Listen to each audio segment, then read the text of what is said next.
So గురువు గారు ఇప్పుడు చంద్రగ్రహణం అనేది వస్తుంది అని చెప్పేసి అని అంటున్నారు. అసలు చంద్రగ్రహణము అంటే ఏంటి? ప్రధానంగా సూర్యుడు, భూమి, అలాగే భూఛాయలో చంద్రుడు ఈ విధంగా ఒకే సరళ రేఖ పైన వచ్చినప్పుడు చంద్రగ్రహణం ఏర్పడుతుంది. ఈ చంద్రగ్రహణ విషయాన్ని గురించి, అలాగే గ్రహణం ఎలా ఏర్పడుతుంది అన్న విషయాల్ని ఏ విధంగా చెప్పారంటే, సూర్య సిద్ధాంతం 4వ అధ్యాయంలో భానోర్భార్ధే మహీఛాయ తత్తుల్యేర్క సమేపివ శశాంకపాతే గ్రహణం కియద్భాగాధికోనకే. ఎప్పుడైతే సూర్యుడు ఒక రాశిలో ఉంటాడో దానికి 6 రాసుల తర్వాత భూఛాయ పడుతుంది.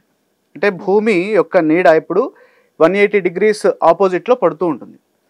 ఆ సందర్భంలో ఈ శశాంకపాతము ఎప్పుడైతే భూఛాయతో కానీ సూర్యుడితో కానీ సమానమైనప్పుడు ఆ సందర్భంలో గ్రహణాలు అనేవి ఏర్పడతాయి. ఇక్కడ ఈ చంద్రగ్రహణం ఎప్పుడు ఏర్పడుతుంది? ఈ భూఛాయతోటి శశాంకపాతమైనప్పుడు, అంటే చంద్రుడు అలాగే పాత అంటే రాహువు ఈ రెండు కలిసి ఉన్నప్పుడు ఈ చంద్రగ్రహణం అనేది ఏర్పడుతుంది. అదేవిధంగా మనకి శాస్త్రంలో ఇంకా విశేషంగా ఏం చెప్పారు, ఇందాక సూర్యగ్రహణము చంద్రగ్రహణము వాటి యొక్క తేడాలు కూడా మీరు అడిగారు. ఆ విషయాన్ని గనక చూసినట్లయితే ఛాదకో భాస్కరస్యేందు రథస్థో ఘనవద్భవేత్ భూఛాయాం ప్రాంగ్ముఖశ్చంద్రో విశతస్య భవేదసౌ. అంటే ఛాద్యము ఛాదకము అని రెండు ఉంటాయి. అంటే affected body, effecting body. Okay. అంటే ఎప్పుడైతే ఒక బాడీ ఎఫెక్ట్ అవుతోందో ఆ బాడీకి ఈ గ్రహణం ఏర్పడుతోంది అని మనం అర్థం చేసుకోవాలి. ఛాదకో భాస్కరస్యేందు అంటే ఎప్పుడైతే ఈ ఛాద్యము సూర్యుడు అవుతాడో, ఛాదకము చంద్రుడు అవుతాడో, ఈ అమావాస్యాంతకాలం వస్తుందో అప్పుడు మనకి సూర్యగ్రహణం వస్తుంది. అంతే కదా. సూర్యుడు ఎఫెక్ట్ అవుతున్నాడు సూర్యగ్రహణంలో. ఏ విధంగా? చంద్రుడు సూర్యుడికి భూమికి మధ్యలో అడ్డు రావడం వల్ల సూర్యుడు ఎఫెక్ట్ అవుతున్నాడు కాబట్టి సూర్యగ్రహణము. గ్రహణం అంటే గ్రహించేది. ఏది గ్రహిస్తోంది? చంద్రుడు గ్రహిస్తున్నాడు. అదేవిధంగా ఈ చంద్రగ్రహణంలో ఏమవుతోంది? ఛాద్యము ఇక్కడ చంద్రుడు అవుతున్నాడు, అలాగే ఛాదకము భూఛాయ అవుతోంది, మహీఛాయ. ఎప్పుడైతే ఈ చంద్ర భగవానుడు భూఛాయలోకి ప్రవేశిస్తాడో ఆ సందర్భంలో పౌర్ణిమాంత సమయం వస్తుందో ఆ సందర్భంలో మనకి ఈ చంద్రగ్రహణం అనేది ఏర్పడుతుంది. అంటే ఈ సందర్భంలో మనం ఇది అత్యంత పుణ్యకాలంగా మనం భావిస్తాం. కారణం ఏమిటి? సహజంగా మనకి గ్రహాలు ఎన్నమ్మా? కనిపించే గ్రహాలు 7, రవ్యాది శని గ్రహాల వరకు. అంటే సూర్యుడు, చంద్రుడు, కుజుడు, బుధుడు, అలాగే గురువు, శుక్రుడు, శని. ఇవి మనము ప్రతి నిత్యము వాటి వాటి కాలానుగుణంగా మనకు కనిపిస్తూ ఉంటాయి, దృగ్గోచరం అవుతూ ఉంటాయి. కానీ కనబడనటువంటి గ్రహాలు 2 ఉన్నాయి. అవేంటవి? రాహువు, కేతువు.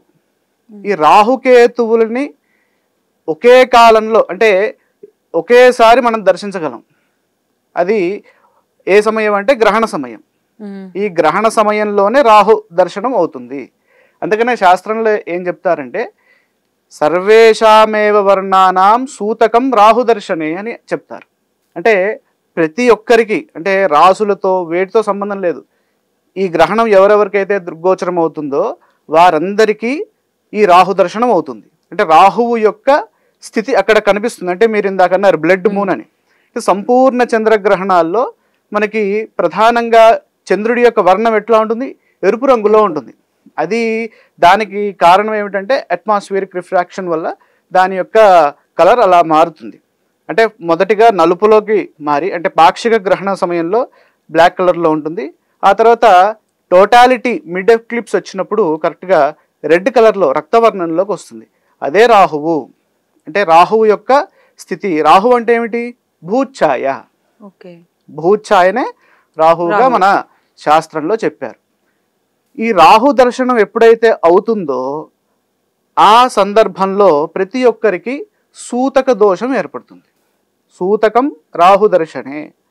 ప్రతి ఒక్కరూ ఆ సందర్భంలో తప్పనిసరిగా ఎప్పుడైతే గ్రహణం ప్రారంభమవుతుంది అని మనం తెలుసుకుంటామో, అంటే నేత్రం ద్వారా కన్ఫర్మ్ చేసుకోవాలని చెప్పారు. అంటే 9:55కి ఇండియా టైంలో ప్రారంభమవుతుంది, రాత్రిపూట. ఈ రాత్రిపూట 9:55కి ప్రారంభమవుతున్నటువంటి సందర్భాన్ని మనం ప్రత్యక్షంగా చూసి వెంటనే వెళ్ళి స్నానం చేయాలి. అంటే ఆ గ్రస్తమానే భవేత్ స్నానం గ్రస్తే హోమ విధీయతే. అంటే ఈ సందర్భంలో అంటే స్టార్టింగ్లో స్నానం చేయాలి. ఆ తర్వాత మిడ్ ఆఫ్ ఎక్లిప్స్ వస్తుంది కదా, అంటే మనకి 11:55 ఆ సందర్భంలో మనం ఏం చేయాలి, హోమం చేయాలి. అలాగే హోమం చేయలేని వారు దైవ ధ్యానము, అలాగే ఇష్టదేవత ఆరాధన ఇవి చేసుకున్నట్లయితే కోటి జన్మల పుణ్యఫలం లభిస్తుంది, కోటి పుణ్యఫలం వస్తుంది అనేది మనకి శాస్త్రం తెలియజేస్తోంది. అదేవిధంగా మనకి గ్రహణము పూర్తయిపోతుంది అన్న సందర్భంలో దానం ఇవ్వాలి. పూర్తి అయిపోయిన తర్వాత ఇక స్నానం చేసి దాని యొక్క కార్యక్రమాన్ని అక్కడితో ముగించాలి. ఇక అక్కడి నుంచి మనం ఏవైతే మనం చేసుకుంటామో ఇంట్లో దేవతార్చన అవి ఉంటాయి కదా, ఆ సందర్భాల్లో ఈ గ్రహణం అయిపోగానే అన్నిటినీ శుద్ధి చేసుకొని మన నిత్య కార్యక్రమాల్లో వెళ్ళొచ్చు.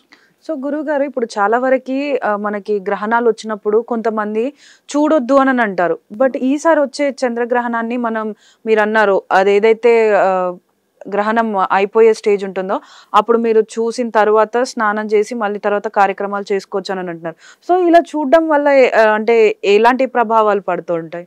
అదే ఇందాక మీకు చెప్పా కదా, అసలు చూసి కన్ఫర్మ్ చేసుకున్న తర్వాతనే, అసలు గ్రహణం ఏర్పడుతోంది అని కన్ఫర్మ్ చేసుకున్న తర్వాతనే మనం స్నానం మొదలెట్టాలి. అంటే ఇప్పుడు ఇది గణితాగతంగా మనం చేసాం, అది దృగ్గోచనం అవుతుందా లేదా అనేది మనం కన్ఫర్మ్ చేసుకోవద్దా? ఓకే, అంటే ఫ్యూచర్లో వచ్చేటటువంటి ఈవెంట్ని మనం ఇప్పుడు ప్రిడిక్ట్ చేస్తున్నాం. అంటే సెప్టెంబర్ 7వ తారీఖు అర్ధరాత్రి 11 గంటల చిల్లరకి ఈ గ్రహణం సంభవిస్తోంది అని పంచాంగాల్లో రాశాము. అది సంభవిస్తుందా లేదా అనేది అది మనం చెక్ చేసుకోవాలి కదా. అంటే గణితాగతంగా ఇప్పుడు మనకి అక్కడ మన గణితాగతంగా అవి నడవు, వాటి ప్రకారంగా మనం గణితం చేస్తాం.